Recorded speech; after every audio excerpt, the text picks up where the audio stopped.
పొద్దున్నే గుళ్ళో గంట కొట్టినట్టు గవర్నమెంట్ ఉదయాన్నే నిద్ర లేపింది ఈ నోటిఫికేషన్‌తో. ఏందిరా అని చెప్పి చదివితే మేము ప్రాంతంలో దట్టమైన పొగమంచు వస్తది అనంగానే అన్నీ ఆడ పడేసి ఏదిరా పొగమంచు అని చూస్తే ఇదిగో బాపురేయ్! అసలు ఎంత పొగమంచు అనిపించింది. ఇది స్నో కంటే తక్కువ ఏం కాదండి. అబ్బా! ఎంత చలి పుట్టిందో కాసేపటికి వీడియో తీయడానికి నాకు వణుకొచ్చింది. చెట్లకైతే మెయిన్ రీజన్ చెట్లు చూడ్డానికెళ్ళాను నేను ఫస్ట్.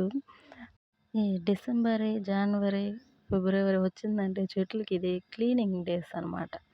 అవి ఎంచక్కా మంచు కురిపిచ్చేసేసి, తర్వాత కొంతసేపటికి సన్‌లైట్ వచ్చాక మొత్తం ఆకులన్నీ దుమ్ము కొట్టిన ఆకులన్నీ నీట్‌గా క్లీన్ అయిపోతాయి. అంటే ఇది వాషింగ్ సీజన్ అనమాట ఈట్లికి.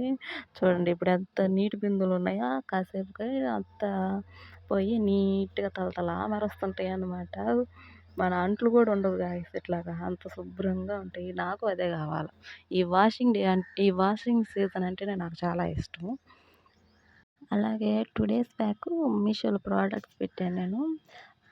ప్లాంట్స్ పాట్స్ పెట్టాను. వాటిలకి ఎంచక్కా హోల్స్ పెట్టి మీషో వాళ్ళు చూసుకుంటే బాగుండేమో. ఈళ్ళకెందుకు ఇంత కష్టం మనమే బొక్కలు పెట్టిస్తే బాగుండు కదా అనేసి.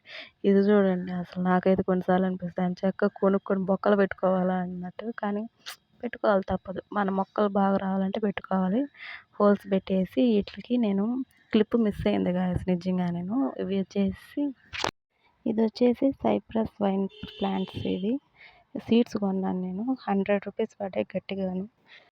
మీషోలోనే ఆర్డర్ పెట్టాను. ఫ్లిప్‌కార్ట్, అమెజాన్ ఇంటి దాకా రావు. పల్లెటూరు కదా! ఇంక మీషోనే ఆర్డర్ పెట్టాను. కానీ వర్త్ గైస్. 2 డేస్‌కే ఇంతలా గ్రోత్ వచ్చేసింది. నేను ఇంకా అప్డేట్స్ ఇస్తాను. అప్పటిదాకా ఛానల్ మీద కన్నేసి ఉంచండి. బాయ్. See you.